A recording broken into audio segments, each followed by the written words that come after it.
بسم الله الرحمن الرحيم. اللهم صل وسلم على سيدنا محمد. النهاردة هنعمل أحلى طبق فول مدمس. هنضيف عليه شوية مكونات بسيطة واحنا بندمسه، هتخلي طعمه حلو قوي وريحته حلوة قوي. ممكن كمان ان احنا ناكله على طول بعد ما يستوي، يعني من غير ما نحتاج ان احنا نجهزه. شوية ملح وكمون وزيت وهيبقى زي العسل، مهلبية. كلنا بندمس الفول في البيت، وطبعا طريقته سهلة جدا، بس في بعض التركات بتفرق كتير في الطعم وممكن تخلي الطعم معانا احلى بكتير. اول خطوة هنعملها بعد ما ننقي الفول ونشيل اي حباية مش سليمة فيه، هننقعه حوالي ساعة لساعة ونص.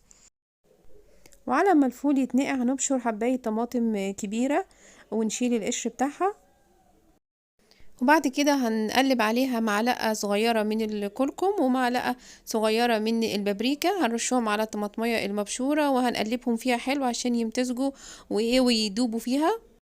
انا حطيت معلقتين كركم ومعلقتين بابريكا عشان انا عامله كيلو فول، فلو هعمل نص كيلو فول هحط معلقه صغيره بس من الكركم ومعلقه صغيره من البابريكا، وهنقلبهم كويس. هنلاقي لونهم بقى جميل خالص، لونهم كده حلو قوي، هيخلوا لون الفول كهرماني كده وجميل. وهنجهز كوبايه صغيره من العدس، يعني كوبايه اللي هي الكوبايه المتوسطه دي كفايه قوي على الكيلو الفول. هنغسلها ونخليها جاهزه معانا، وهنولع على المية في الحلة اللي هنسوي فيها الفول، ونراعي طبعا ان الحلة تكون كبيرة شوية عشان يبقى فيها مسافة للفول ان هو يستوي حلو. وهنضيف الفول على المية بعد ما تغلي، بعد طبعا ما نقعناه ساعة ونص.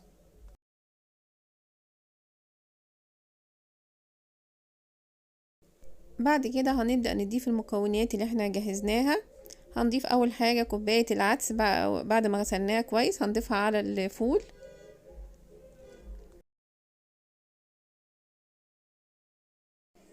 بعد كده هنضيف الطماطمية المبشورة اللي متقلب عليها التوابل اللي احنا قلناها، يعني بفضي الطماطم المبشوره كلها لان اللون اللي طلع هو اللي هيخلي لون الفول حلو، فبحاول ان انا استفاد من اللون كله. هنقلب كده المكونات عشان بعد ما ضفناها المية بردت شوية. بعد كده هنضيف ليمونة كبيرة هنعصرها، نعصر عصير الليمون يعني نص عصرة كده، وبعدين هنحط الحباية الليمون كلها في مية الفول، هتخلي ريحة الفول ريحته حلوة قوي. غير ان طعمه طبعا هيبقى طعم الليمون فيه كده على خفيف شوية، يبقى طعمها حلو قوي برضو. اخر حاجة هنضيفها على الفول حوالي 4 فصوص توم. هنضيف التوم سليم من غير ما نهرسه، هو هيستوي مع الفول وهيخلي ريحته حلوة قوي. طعم التوم مش هيكون باين اصلا في الفول خالص.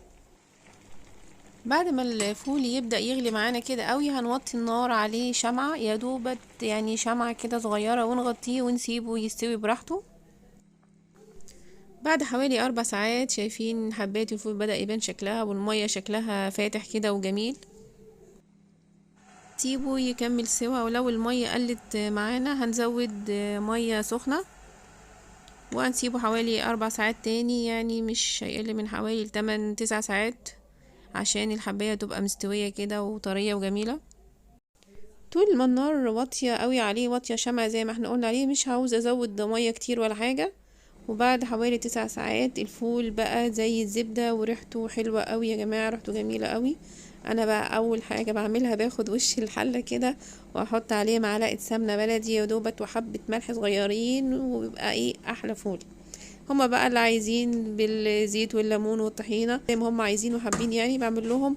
وحباية الفول سليمة ومن جوه مهلبية يا جماعة، وريحتها وطعمها زي العسل.